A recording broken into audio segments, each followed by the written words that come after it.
Wishing you all a very good evening. We're just waiting for a few more attendees to join in, and we shall shortly begin the webinar. On behalf of upGrad, I'd like to thank all of you for taking out the time out of your day to join us. We're going to be talking about studying your bachelor's degree in Australia with almost 20 lakhs of savings. So stay tuned. I think we'll take another 3 minutes to actually begin. We're just waiting for everybody else to join in, and we shall begin shortly thereafter. But I'm so glad that you've all been on time, you've joined.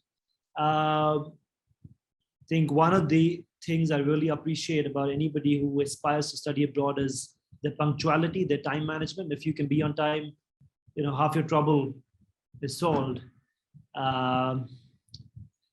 We're rapidly sort of seeing a surge in attendance.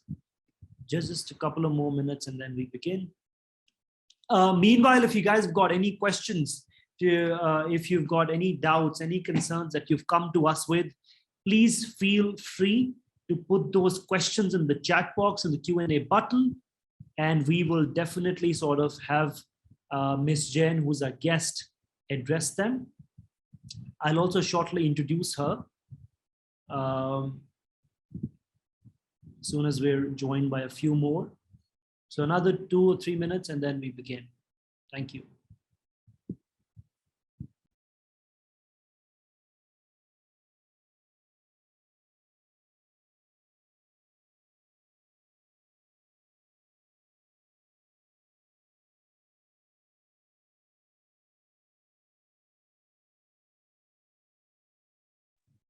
Please make sure you're putting down your questions in the chat box. I think we would be shortly answering them as soon as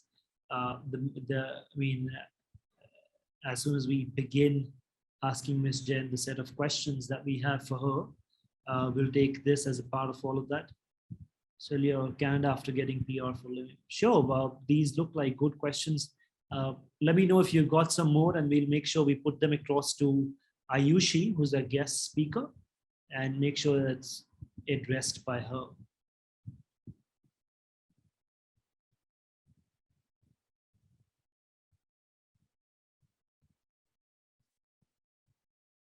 Thanks for your question, Ayush. I think that is in fact a very relevant question, and that is in fact a part of what we are going to be asking Ayushi.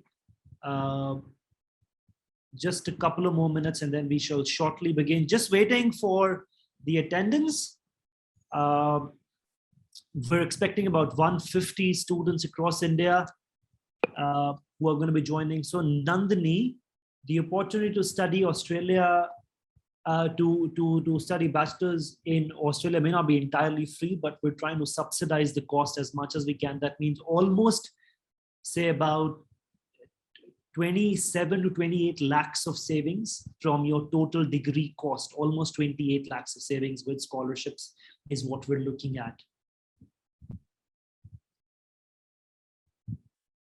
So trying to make sure that your cost is actually half of the entire cost that you would have borne if you were studying in any Australian university. But good to see so many questions. I'm sure we're going to be able to take all of them.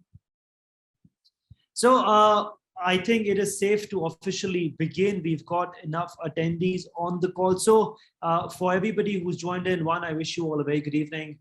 Warmly welcome to the upGrad webinar on studying a bachelor's degree in Australia with almost 30 lakhs of cost reduction with upGrad. Please join me in welcoming Ms. Ayushi Jain, who is an alumnus of Deakin University. Deakin is one of the best universities in Australia, the number 10th as per the rankings. And Deakin has got over 60,000 students from about 100 countries in the world studying at their campuses. Ms. Jain has studied film and PR from Deakin and is a double majors, which means that she's pretty equipped and has had ample experience as a student herself to be guiding us on the right options to study in Australia. the right reasons to study in Australia, and choosing Australia over any other destination in the world to be actually pursuing your higher education and looking at life post-education. So welcome on behalf of upGrad, Ms. Jen. Thank you so much for that, Praneeth. Hi, everyone. Good evening. Firstly, thank you for having me here and being a part of this event and making me be a part of this event. Yeah, thank you for that. Right. So I am assuming all of the students here are those who aspire to study abroad, and especially those who aspire to study in Australia. So without sort of wasting a single more minute, I'm going to jump directly into questions, Ms. Jen. The first one is, why Australia? As in, why did you choose Australia to actually begin your higher ed right after school? But also now that you've come back and you've completed that entire experience of education plus work, tell us some of the reasons that you figured out experientially, and some of the reasons you actually sort of had in your mind when you were choosing Australia. Why do we choose it over any other destination in the world for higher education? Definitely. Thank you for the question, Praneeth. I think the major reason I chose Australia was because of its, I've actually been to Australia before studying there, so that was like another plus onto it. But other than that, I think Australia has great environment, as in it is a multicultural country, and it's a very welcoming country. They have great sort of educational I'm sorry, I'm a little lost. So they have great education system, and it's one of the most livable countries in the world. It has great opportunities to work while you're studying there, as well as after you've graduated. So as in, after you work after you complete your education in Australia, you get an accessibility to 2 years of post-study visa. So for me, my purpose was to get education as well as a practical experience after I've completed my education. Other than that, I also chose Australia, also particularly Deakin, because I was getting a scholarship. So that was definitely a plus for me. Right. A lot of the students here want to know both the eligibility criteria that you had to adhere to for admission in a good Australian public university, plus how much does the average cost look like for somebody who's going to be pursuing a degree without a scholarship. So we want to know your views on that. Absolutely. So I think the better score you get in your class 12, the better chances and the amount of scholarship that you can sort of get for yourself. I think at least if you get a minimum of 80%, you have a good chance of scoring a scholarship in an Australian university. Sorry, Praneeth, what was the next question? One was in regards to the scholarship and the average fee of a good, fully accredited public university in Australia, and secondly, what are the living expenses like? So how much is it going to cost for a student who's attending this webinar to be studying in Australia on campus? Right. So Praneeth, I think the cost of the courses sort of varies from course to course. Like roughly the cost for my course somewhere ranged between 60 to 70 lakhs in Indian rupees. I think if you go to any decent university in Australia, the cost somewhere stays between the same. So it's around 50 lakhs plus if you plan to go. So this is just the educational cost. And yeah, like without scholarship, it would be somewhere between 50 to 70. But when you start calculating the living expenditure, it can range somewhere up to, I think, 80 lakhs. Right. And with your starting job right after moving out of college, how much were the wages that you were offered? As in, how much were you earning in a year? So the basic average, basic rate or basic average that a graduate earns is it's very dependable in Australia. So as in, you can cover your basic expenses, and you even can save from that money. So it's somewhere between $50,000, like the starting pay after you complete any bachelor's degree in Australia, which somewhere around that. So which means that after spending about 70 to 80 lakhs of rupees on 3 years of a degree in Australia, you're earning about 27 lakhs as your minimum salary that you anyway get if you graduate from a good university in Australia. One thing which I'd like to share with the viewers is that upGrad, which is now South Asia's largest higher education company, has collaborated with Deakin, has collaborated with the University of Canberra, has collaborated with James Cook University, has collaborated with Torrens University. And what we're trying to do is, because Australian borders are closed right now, we're anyway trying to facilitate one full online year for you. After you complete the semester 1 and semester 2 of course credits in India at 2.5 lakhs only, so almost 1/10 of the cost of what it would have costed you generally if you had to go to Australia on campus. Because look, borders in Australia are closed anyway right now for any international student. You have to study online, and Australian universities are asking you to study on the complete tuition fee, maybe with a maximum of 30% reduction.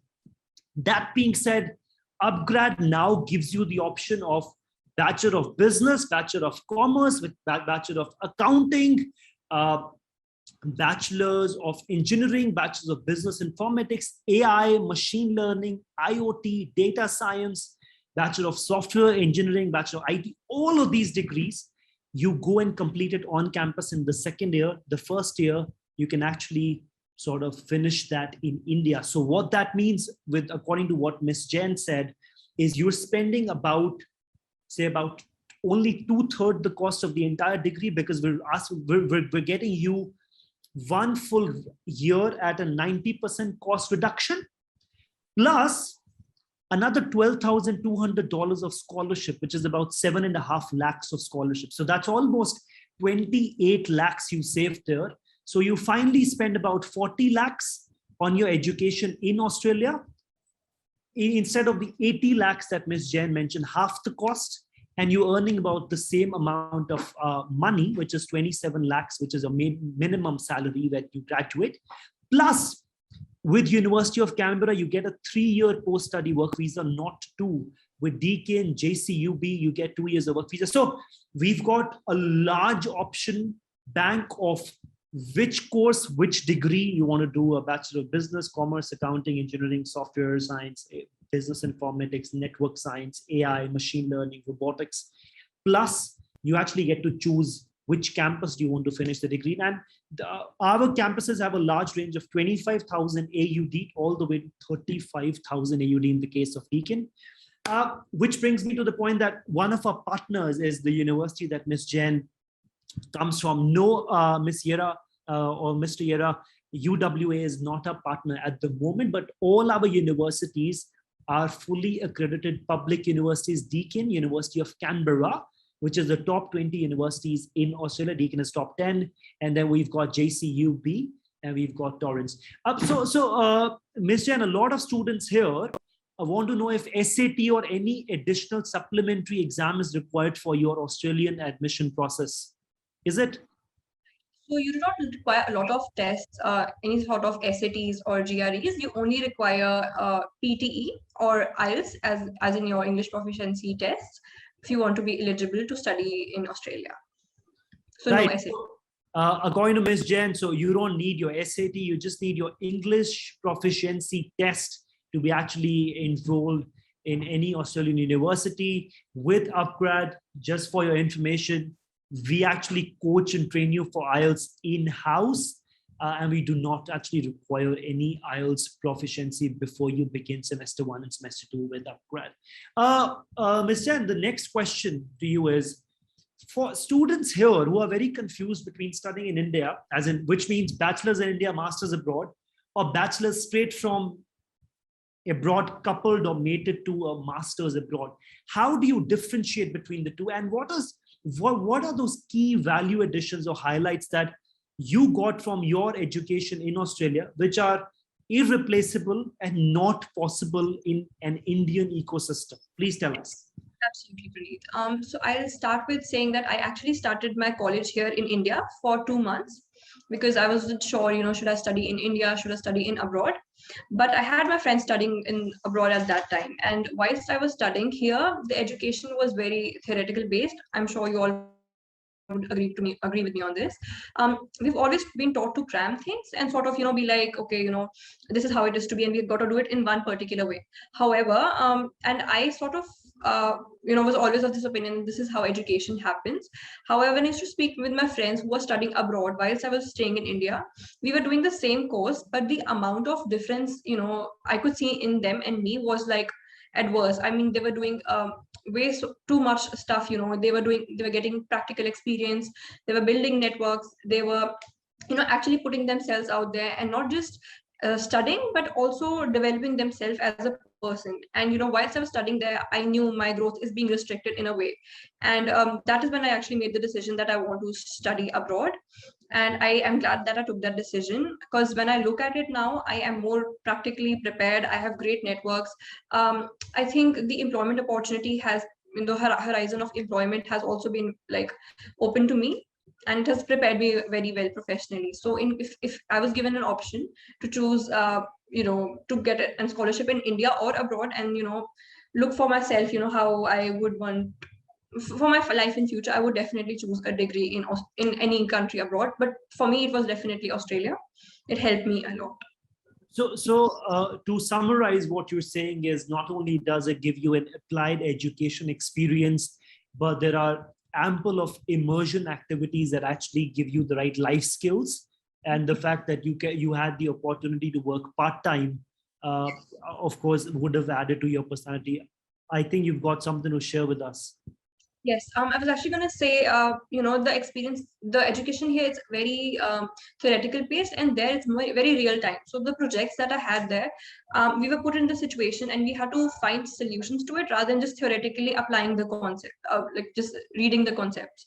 So if, I was given some, so I actually made a business plan in, my year one.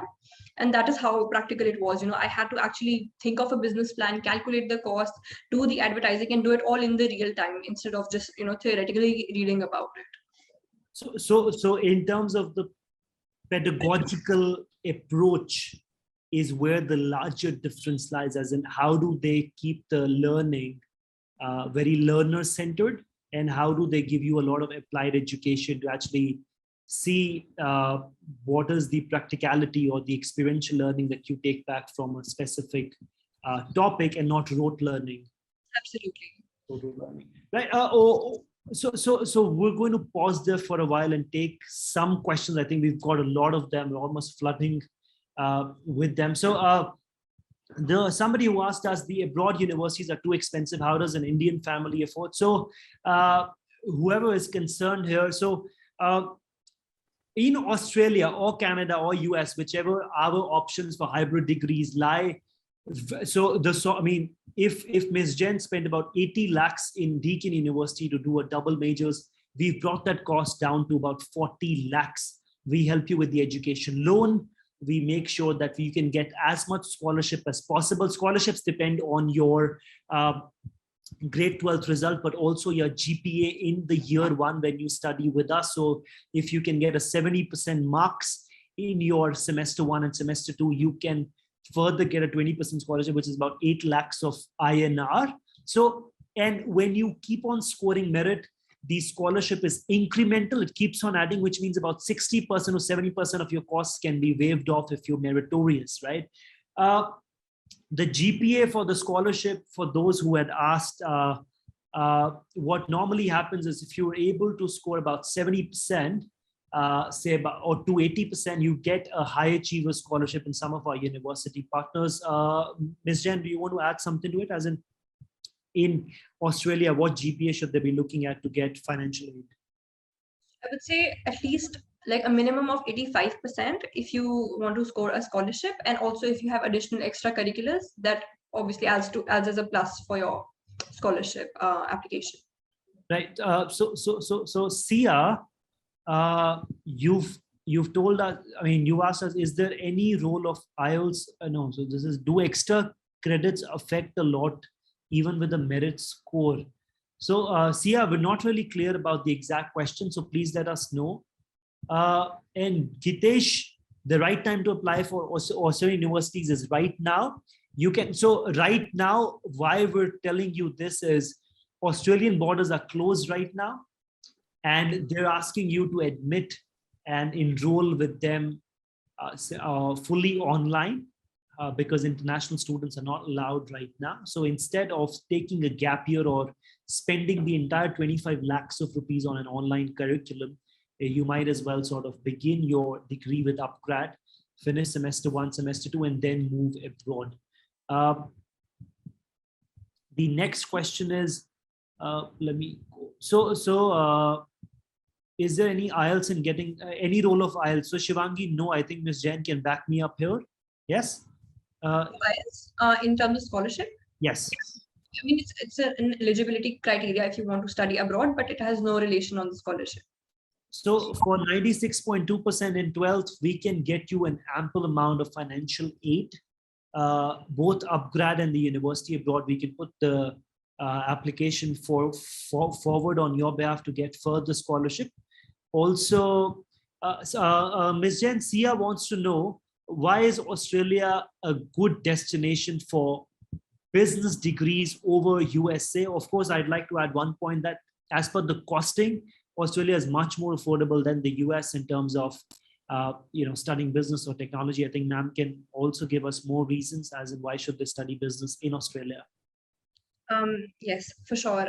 So why to do business in Australia? I think so Australia has a combination of 3 different markets. It is small, medium, and large, where you can, and there's a lot of entrepreneurial space there for startups in regards to that.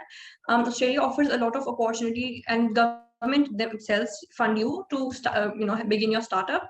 At Deakin itself, they had this little hub called Spark Deakin, where you were trained, it was just completely voluntary. You had to put an application if you want to start your own business, and sort of they used to train you how you can actually start your business. So which basically means while you're studying business, you're actually developing a business yourself. So that was one. That's one I would suggest. And also Australia has a very diverse market, so you cannot just focus on one market. There's a multicultural market you can sort of target and build experiences with in regards to business. And why else business in Deakin? I think we've got some points here that I could add. So one is, for any business student, I think one of the biggest requirement or prerequisite is their ability to start a business in the country they've studied, because the point of doing a bachelor's abroad is for you to get a foundational knowledge set and an industrial know-how of how does that country actually thrive in terms of the industrial domains. I think one more reason of studying bachelor's is for you to get a thorough understanding of the market dynamics. But all of these are only useful if you have to operate a business in Australia. So I think in terms of PR, Australia is much more liberal than America could ever be. By the way, it is impossible for anybody to get a permanent residency in the United States. I think it is extremely, extremely, extremely restricted. In contrast, in Australia, you get a 3-year work visa with Canberra, 2 years with Deakin, and you've got to have some points which will come out of your bachelor's degree, your IELTS score, your work experience to actually apply for an Australian PR that is way more accessible for you to actually thrive in the Australian market as an entrepreneur or as a business employee.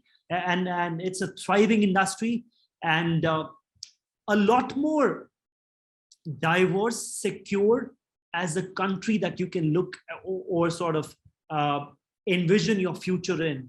The US, on the converse, gives you just 1 year of experience for training, and that is all. So 6.5, rightly said, Pranj, 6.5 is the IELTS score we need with no bands less than 6. And Jitesh, what ideally I want you to know in terms of if you're still in grade, for anybody who's still in grade 12th, I think also Priya asked this question to us as well. Ms. Jen, for any student who's still in grade 12th, what are the right timelines for them to be looking at? Please talk about the profile building, as in when should they start and when is the right time to go for the September intake? When to start planning, right? So I think the first step would be to start, what course you would want to do. And I think sort of going to the website first would be the first step, that what course you would want to do. And after you've completed your grade 12, I think so for September intake, I would say at least May to June would be an ideal time to start your application. And if you want to study how you can apply for scholarships and various other programs, and sort of also prepare how you would want to manage your accommodation and everything, I think 3 years prior would be a good time to start. Also, with all of your friends in Australia and having lived there, can you shed some light on the post-study work visa and the sort of ease or flexibility of getting a PR in Australia? Is it largely based on the province you're applying from, or what are some of the things it is based on? Right. I'll start with the PR question first. So the PR in Australia is largely based on a list called SOL list, that's skilled occupation list. So what Australian government does is they curate a list every year, and they highlight the sort of occupations and the roles that they are on shortage of. So if you particularly choose to do those particular occupations, you're in a higher possibility to get a PR. So according to my knowledge, accountancy and social work were on the top of the list, and also I think a couple of engineering courses were on top of the list of occupations that the country is in shortage of. So if you sort of fulfill that criteria of occupations, you're in a very good place to get a PR. But in general terms, it's comparatively easier to get a PR in the regional areas, not in the metropolitans like Melbourne or Sydney, but sort of the regional areas. If that is sort of the purpose, regionals are a good place to target for PR. And I think you asked me the other question about post-study work visa. So what universities in Australia are largely focusing on is they try to include a little bit of job experience in your curriculum itself. So so in your course, they ask you to do at least one internship, which lasts roughly for 2 to 3 months. And what it does to you is it prepares you professionally. You get to build your networks, sort of give you an experience of what you would be doing after your education. So that's what universities does. And after you build those contacts while you're during your internship, they come very handy when you're applying for work after your education. So I think the first thing any student should focus when they go to study abroad is building networks. They could be through events, through volunteering, through university-led university events. They are very helpful. So post-study work visa is not that hard to it's not hard to get a job, but it's important to sort of know people there. Basically, building up your connections. That would be like the key part. But universities do play their roles in helping you get helping you set your foot in the job market. In the entire 3 years of studying in Australia, how many experiential interventions are there for the student? By which I mean, how many internships do you do? How much scope is there for industrial engagement or intervention? Honestly, I'll speak, it's innumerable. It depends upon you. So from universities sort of point of view, you should at least do one internship, but it sort of depends upon you. And learning does not sort of restrict to internships. So I worked at RILA, so it's a Rotary Youth Leadership Conference. I got tons of opportunities to develop myself. We used to volunteer, we used to create business plans, we used to sort of focus in the areas that we are studying, so that we can bring what we're studying to life. So in terms of experiences, I think there's innumerable opportunities. You just need to know. I would just say, just take opportunities. Any opportunity you get there, just grab it, and it just takes you somewhere, or at least it helps you build a connection there. Right. So you're saying there are going to be innumerable or multiple times that they can get an industrial connection. Universities have event every 1 month, and there's a lot of universities clubs as well. There's Deakin Film and Television Club, there's Deakin Sports Club, there's the Deakin multicultural clubs. There's so many places for you to put your hands on and build connection and get those experiences. So yeah, innumerable opportunities. Right.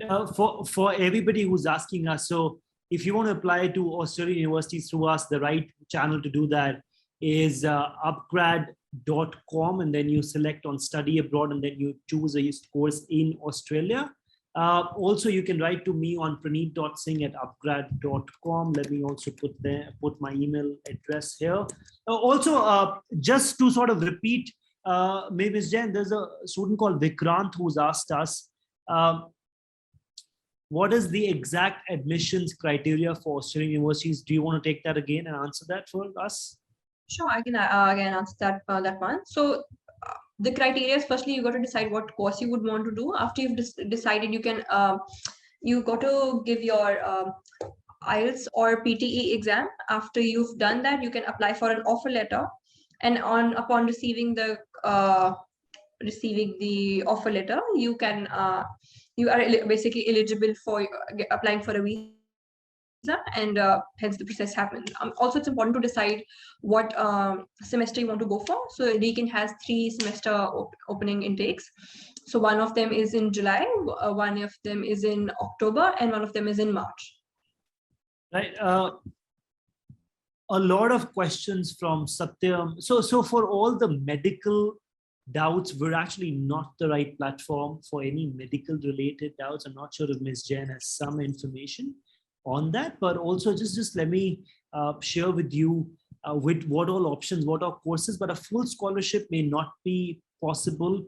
However, we can make it as subsidized as, you know, as the university may allow us. And if you've got a 96%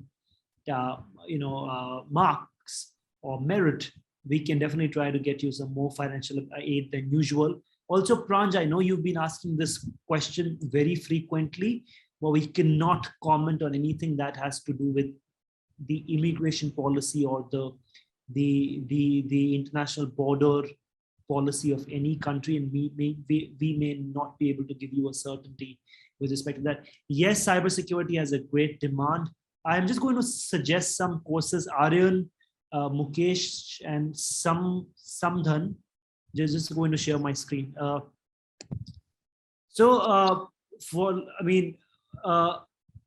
Ms. Jain, could you give us a quick check on the part-time work opportunities that there are on campus? Because somebody here wanted to know, how can they reduce the burden on the parents, as in how much money can you actually make with part-time work? And as you all can see on my screen, the minimum wages in Australia are way higher than Canada and the US. It's about $20 almost an hour. So it can range between 17 to 20. And you can work for about 20 hours a week during your academic calendar and 40 hours when you're on a break. I think Ms. Jain can shed more light on the part-time work opportunity. Plus, how did you try, and what all did you do to actually reduce the financial burden on your parents, Ayushi? Sure. Of course, firstly, the minimum wage rate in Australia is way higher. It starts from somewhere between 19.84, and it sort of increases mostly by your age. So if anyone between the ages 18 to 19, that is what's the minimum wage rate for someone of that age. But it sort of increases by your age, as I said. I would want to add, you can sort of, the pay rate also sort of depends upon the role you're doing. So for example, if you work in a warehouse, it can even range to up to $40 per hour. And you're eligible to work almost 20 hours a week in Australia legally while you're studying at any university in Australia. Also, I wanted to highlight one more thing. In most of the universities, Australia, they have a trimester system. So you study 3 trimesters in 1 year. However, normally the 3rd trimester, which starts from October to February, it is an optional trimester. So in those 4 months, you can work full time, which is more than 20 hours, which can be somewhere around 40 hours a week. So if you can utilize those the last trimester to work as much as you want. And also that because that is the Christmas time, the wage rate is very high. So you can earn more during those 4 months and sort of save them to cover up your costs for the forthcoming months. Also, somebody here wants to know, as in, what are the living expenses like? As in, how do you break them up, and how do you segregate and sort of Can you give us a little structured version of how much will it cost to live in Australia as a student? Sure thing. I would say it's a minimum of $2,000 per month, which would include your accommodation, your everyday travel, your food expenses, your basic leisure. So somewhere between $2,000. But another good thing that Australia has is it has an extensive transportation system. So for students who are doing their bachelor's, students are eligible for a Myki card, which is basically a traveling card. And the cost that you normally pay, if a normal person would pay somewhere around $1,200, and students only have to pay $700. International students only, they only pay $700. So there's a lot of cost saving opportunities in Australia, but if you ask me on average, it is somewhere between $2,000 per month. Right, Ms. Jen. Also, just mentioning to you, these are the universities that we have, and this is the criteria. We've got JCU, Deakin, University of Canberra, and Torrens.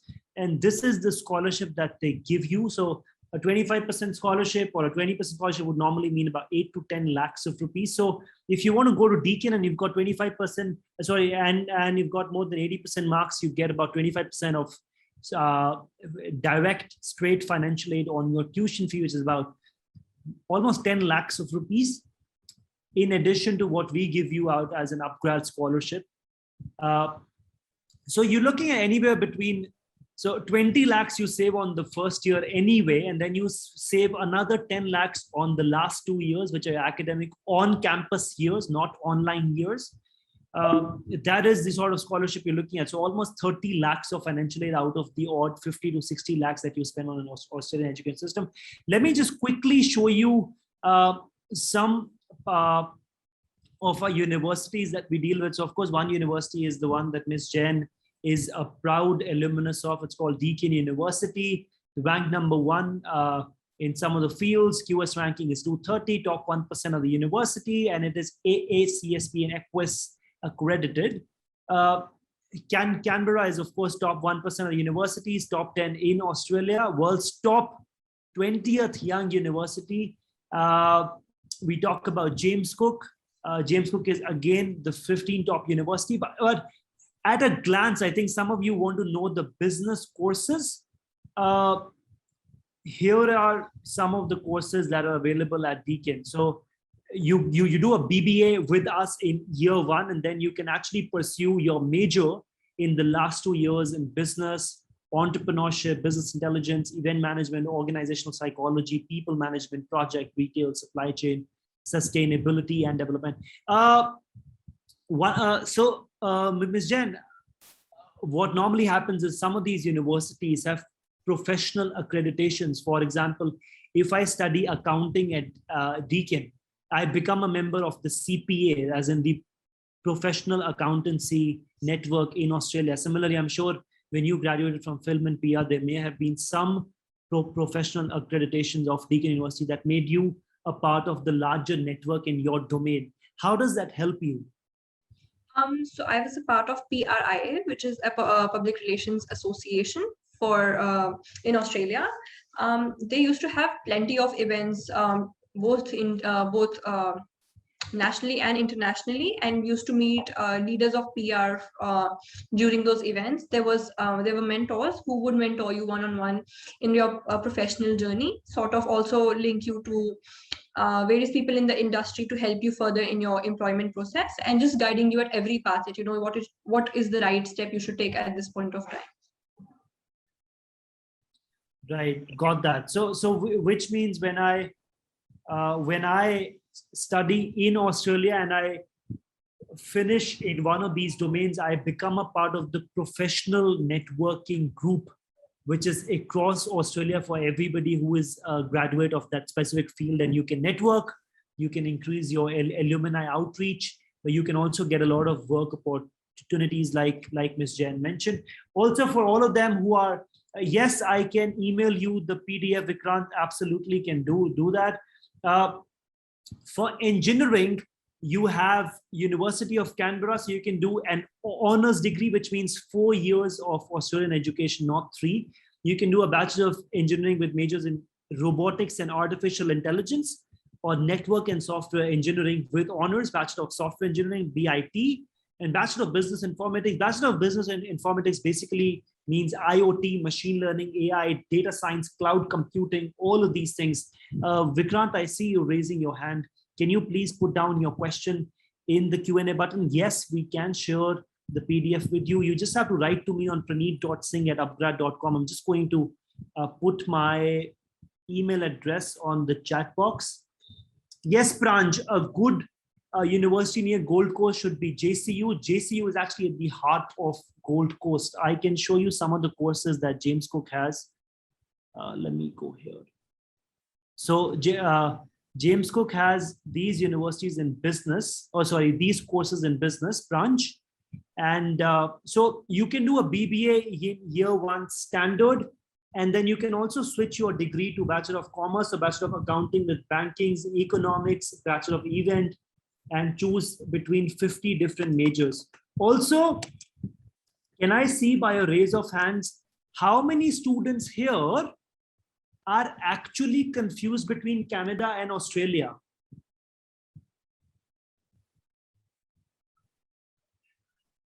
We've got something for you. I can definitely help you, figure out the right approach. So here is, what we can do. So what our program does, so let me give me just 1 minute. I think somebody asked me for engineering. So Pranj, yes, James Cook has engineering. Mukesh, engineering has been mentioned. Also, coming back to the point, the ones who are confused between Canada and Australia, our program says you finish the first year of BBA.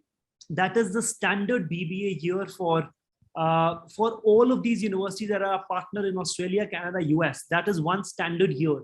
You finish that, and then in the second year, you can choose to study anywhere between Canada and Australia. We'll give you 4 or 5 university options in both the countries, and you can actually choose one of these to finally, sort of pursue the on-campus years of your higher education. So you don't have to choose right now.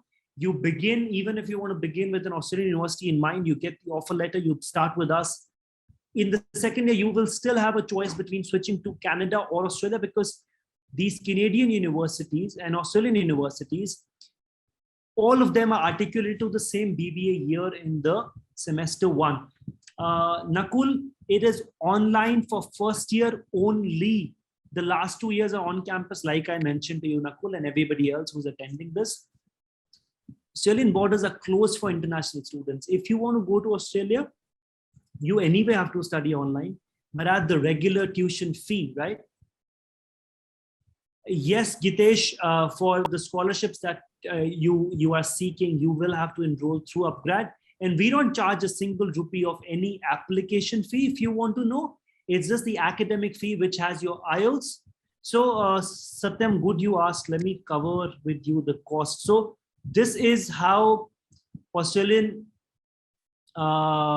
universities cost like. So Madhav, I'll just come back to you with that question. Also, like somebody's been mentioning here, so Pranj is right when he says that Australian education can be between 15 to 20 lakhs a year, like Ms. Jen also backed it up. This is how much your degree costs when you study with us. So you get a reduction about 2.55 lakhs in first year, almost 1/10 of the cost only, plus your year 2, year 3 will cost just the regular academic fee plus the scholarship that we're willing to grant to you based on your marks. The education loan can be applied through us. We help you, fully facilitate you for that. The first year's online fee, Satyam, is, let me share with you. So it's 2.55 lakhs. Like you see, it has your IELTS training and module. You actually give us the IELTS with us. With us would mean we train you, and then you finally can give IELTS after 1 year when you finally move on campus. Second, we give you a study abroad module. Ms. Jen, could you actually highlight the significance of a study abroad module and courses like academic integrity, research methodology, academic referencing? How did they help you? And Can you also mention under what circumstances were you asked to cover them? Right. In regards of academic, so basically the education abroad is based on your projects, your assignments. Like a major part of that is, so a major part of your course and education is dependent on the assignments. I would say roughly 40 to 50%, and 50% is dependent upon your examinations. And those in the 50% where you have to do your assignments and your quizzes, referencing is a very important part of it. We are often not taught here in the education that what exactly referencing is, which is very crucial in education while you're doing your courses abroad. But yeah, I mean, so also when you're doing your research papers, referencing is very important. And if when you do not refer your material, you are in put it into plagiarism, which is basically your test paper is not accepted because it says you basically copied someone else's test paper. That is how it is. Does that answer your question? All the students, yes, of course. For all the students who are wondering what she's talking about, there are certain 0 credit mandatory courses you have to complete for your academic success in Australia or Canada. These are anti-plagiarism, academic integrity, academic referencing, academic communication, research methodology, academic English. All of these together have to be completed in no time. We educate you and we have the right instructors before you move to campus. So we're trying to make sure that even if you're going with an online year 1, we at least give you the right set of exposure for you to level up to any student who's studying on campus. Also, yes, Jitesh, let me share with you, Jitesh, these are some of the courses that I was talking about. So also to guide, I mean, to reiterate the concept behind upGrad, we've created 2 standard tracks. One is a BBA track, one is a STEM track. Both of these tracks give you the option of having approximately 50 different majors across 10 different universities in the world to actually complete your degree on campus. So the first year is online. You save about 90% of the fee. In Canada and Australia, in Canada and America, out of 4 years of degree, you save the first 2 years by studying in India. Almost 40 lakhs of Indian rupees is what you save because we give you that kind of a fee reduction. The last 2 years, or I mean, the 2 years out of the full 3-year degree in Australia are on campus. 2 out of 4 years in America and Canada are on campus.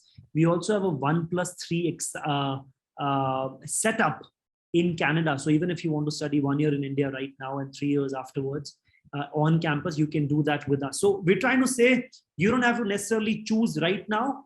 You can choose even after a year, but at least completing 1 year with upGrad will give you at least 100 different options. And also, I think Madhav asked what a major is. Madhav, major would mean you have to pick a specialization. So if you do a BBA, Bachelor of Engineering, it can, or a BBA, or a Bachelor of Engineering, or a Bachelor of Film, or a Bachelor of PR, or Bachelor of Commerce, you have to pick a specialization. I think, Ms. Jain, can you throw some more light on what does it mean to have a majors? How does majors actually contribute to your career success? Sure thing. So how basically how majors work is, in the first year of your degree, you do basically a foundation of all these subjects, general subjects of business or commerce. And after your year 1, it's upon to you what sort of field that you're really passionate about, or what you would really want to pursue. So you choose what major you want to do. And so what a major does for you is it sort of open, like sort of gives you, channels you to a particular direction. So if you choose your bachelor's in public relations, you would get opportunities in public relations, but as in, you would be doing business, but in regards of public relations. Similarly, for event management or for digital communication, it sort of happens in that way. You pick a major and you sort of are more employable in that particular field of work. Absolutely, very well articulated and rightly put. Doing a majors means that your career progression is very streamlined. It's very directed. There is one growth career trajectory already in place for you before you graduate. So supposedly, if I majored in business intelligence or AI, then any AI company in Australia is going to be more receptive to me than somebody who's done a Bachelor of Engineering General and not with specialization in AI. So in any country, the first 1 or 2 years are the general years, which are foundational years. So which any student who's doing a BBA will have to study that. But as you progress, there is one specialization which is supposed to be completed on campus with research. Also, for you students to know, you can not only pick the right major, but also choose a different degree. So let me explain you how. So University of Canberra, if you go, you can do a BBA. So like I mentioned, your BBA is going to be covered from us. But then you can also switch to Bachelor of Commerce with Business Economics or Banking or Bachelor of Tourism Management. Also, let me share with you the career progression chart. These are some of the jobs that you get that have an average salary of 60 to 80,000 Australian dollars as your annual salary. So almost 70% of the entire amount you spend on your Australian higher education comes back to you within 1 year. That is the amount. Also, Ms. Jan, that takes me to the next question. How is in Australia, how is a Deakin University alumnus received in the Australian market? I think pretty well. To be honest, for myself, I myself did not apply for work. I got opportunity by myself, as in it was, through a networking event at Deakin. So Deakin has a lot of workshops that they conduct for their graduates in terms of their resume building, their career progression, their interviewing skills. And also they have a lot of networking event where, big multinational, small companies, medium range companies, they come in university, they have their booths, and you can go personally and speak to them, build a connection with them, and be prepared for future and to, via your networks and networking. Yeah. And one thing I wanted to sort of add. So when you choose a major, like we were talking before, you are streamlined to like a particular field of events as well. So if you've chosen public relations, you would be often emailed and informed about the public relations events that would be happening.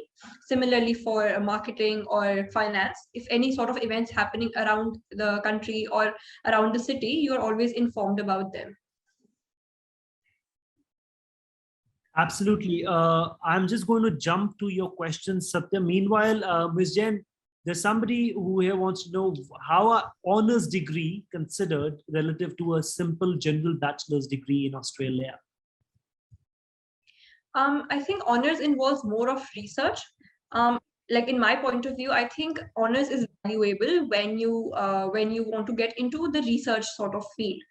But if you want to, just finish your education and get onto your work life, I think honors does not hold a lot of value in that manner. It would rather hold more value if you want to do your masters, but in regards of honors, not that much if you're not into research. Right. So I think, Nakul, your question has been answered. Satyam, yes, we need your 3 core subjects, but even if it does not have maths in it, you can study maths in the semester 1. We just need your core subject scores. So for example, even if you're a commerce student and you took up accounts, economics and business studies in commerce, you're eligible to do a BBA. You don't have to worry about that. Even in Canada with us, even if you don't have maths, you can do both BBA and Bachelor of Computer Information Systems. Pranj, we're actually not the right set of individuals to comment on that government policies in PR or anything else. I think Ms. Jain or myself, we would not like to comment on that. I think so that doesn't fit our domain. Yes, Ms. Jain, as a student, how much money can we earn? Can you run a quick math? As in, if trimesters are for 3 months each, so 9 months of 20 hours, and then 3 months of 40 hours, just run the math. Sorry? It's not for 20 hours, it's for 1 week, not for 1 month. So I was just saying that. Right. So 9 months would mean, Ms. Jain, about 36 weeks into 20 hours. Yes. Into, can you multiply it with the minimum wages? You can take your own case and just see, Miss Anusha wants to know from some time now, how much money can we earn? Ma'am, I'm only going to be able to answer during your degree, but I think, of course, I mentioned to you that after your degree ends, you get a minimum salary of about 60,000 Australian dollars. So I'm sure that helps you. I'm also going to put in my, yes, Satyam, you can absolutely do that. And in fact, you can do that with scholarship. Absolutely. Let me put in my email address. You can definitely write to me about any. Mandeep, I'm afraid not. No. 5.5 is not something that can get you a visa. However, at least if you want to study next year, you can complete first year with us. We don't need your IELTS score at all. You can complete IELTS with us. We will teach you, instruct you, guide you, coach you with IELTS. You just have to submit your board results, which should be more than 50%. And we admit you, like you see on my screen, except for Deacon, who needs a 70% minimum marks. Everybody else needs 50% marks. The reason I put the eligibility criteria is for you to not ask me things about this, but so it is very, out there.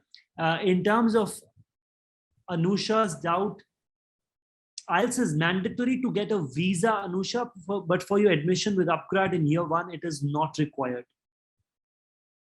Yes, Pranj, for every university, no IELTS for 1 year.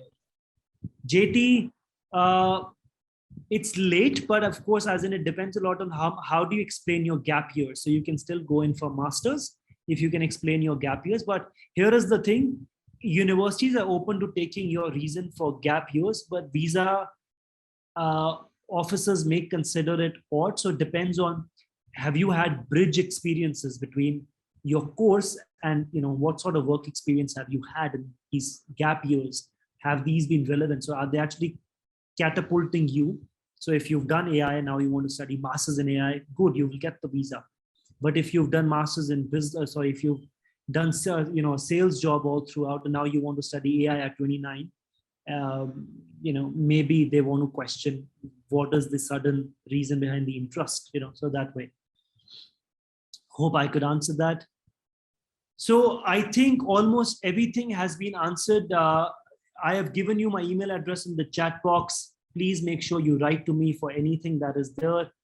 Mandeep, I cannot answer on flights opening, but of course, until you are here and you are asked to study online by an Australian university, might as well study through us and save about 90% of the cost on the year 1 and almost 20 lakhs in your tuition fee, and almost say get about 8 to 10 lakhs of scholarship after in the last 2 years when you're spending on campus. So Ms. Jain, with that, I should wrap up the space. It has been an absolute pleasure hosting you. Just a minute, I think they don't want us to bid goodbye to you. Yes, Pranj, you can actually take a gap year after 12. 1 year is absolutely doable. As long as you've graduated in 2021 or say, sorry, 1920, it is doable. Can I wait for 2 years or I choose another country? So Mandeep, you can choose Australia or Canada, anything right now, and you can study with us. We will take care of your IELTS score and we will teach you IELTS and everything other academic eligibility that you need for success on campus. Aryan, instead of 80 lakhs of a standard Australian degree cost, your degree cost is going to be less than 40 lakhs. So giving you almost 20 lakhs of savings in first year and 10 lakhs of scholarship, right? Please, I'll quickly jump in and answer the question in regards to the cost that you can earn while studying. So during your 1 year, which is 8 months of studying, and 4 months, which is optional, you can earn up to $14,000 during the first 8 months where you would be working 20 hours per week, which is roughly 14 to 15,000. And in the last 4 months, you can earn up to 6 to 8,000 when you are not technically we are very open to work up to 40 hours. So somewhere between 20 to $22,000 is what you can earn as a student in Australia in a year, which means, like you mentioned, $2,000 is the average cost of living. So means living cost can be entirely taken care of by the student. Absolutely. So I covered my living cost all by myself, which included, as I mentioned, my accommodation, my travel, my food. So you can easily cover that whilst you're working in Australia.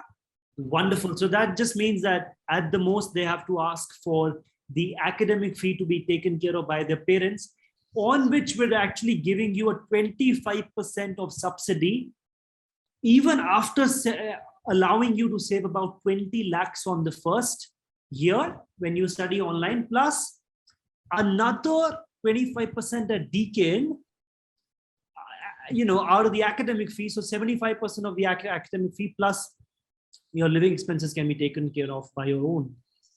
So the university also has accommodation of itself, so you can received lesser costs on that, as well as a university provides you a sort of set of accommodation options. And for Deakin students is normally reduced because you're actually living there because of your university. So the accommodation near the university, which is covered under Deakin, like a part of Deakin in terms of security, it is also reduced for Deakin students. Right. So which means it is going to be very cost effective and completely affordable if they had to study at Deakin. And Nakul, I think the maximum scholarship is about, if you talk about financial aid from our side, it's going to be about 30 lakhs in your total cost savings from an Australian degree. Also, Ms. Jen, that gives me one last question from you. If you were to reconsider education, and would you still opt for a hybrid degree? As in, how do you look at the hybrid concept, and how much does it make sense in your head as a student on campus for all 3 years? I think I went through the hybrid degree model and I was absolutely impressed by it. I mean, if I were given an option to go through, go myself or through any other option, or choose via hybrid, I would definitely go via a hybrid because firstly, there's ample amount of scholarship.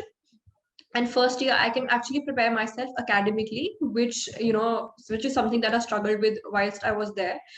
You just get a manual to do this, but here I think via upGrad you get a lot of options to prepare yourself academically rather than struggling on it while you're abroad.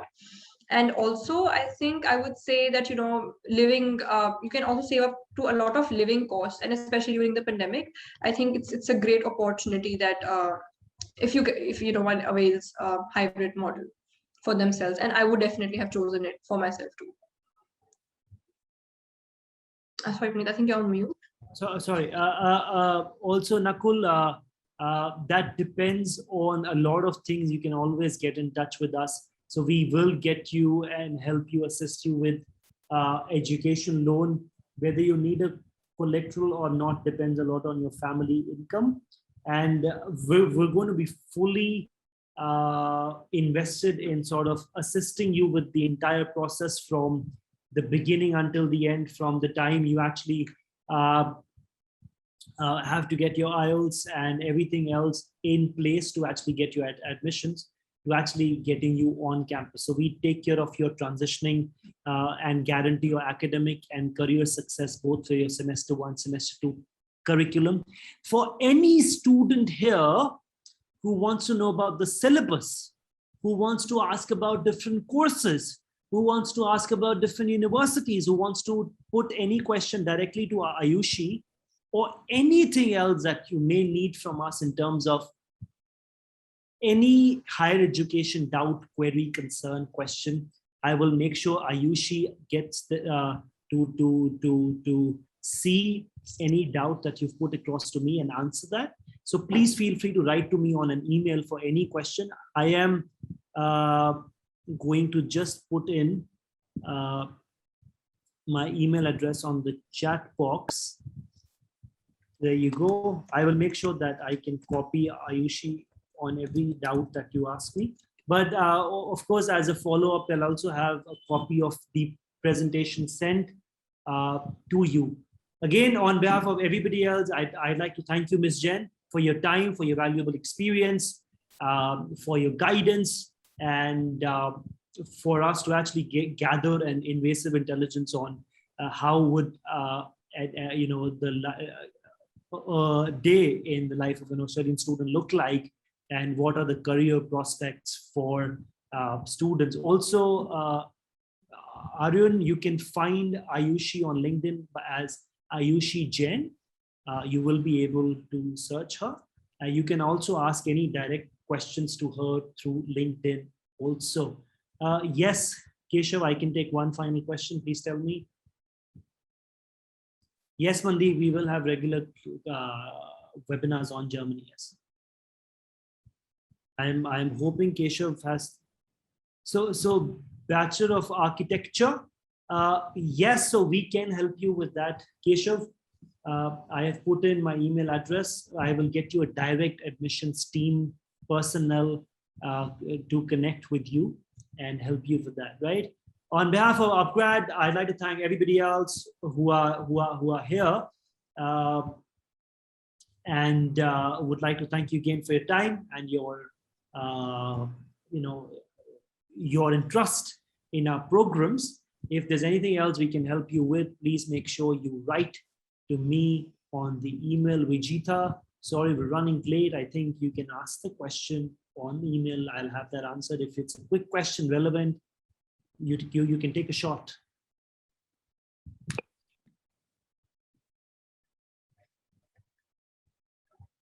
All right, so I think yes, sure means email. Right. So got it.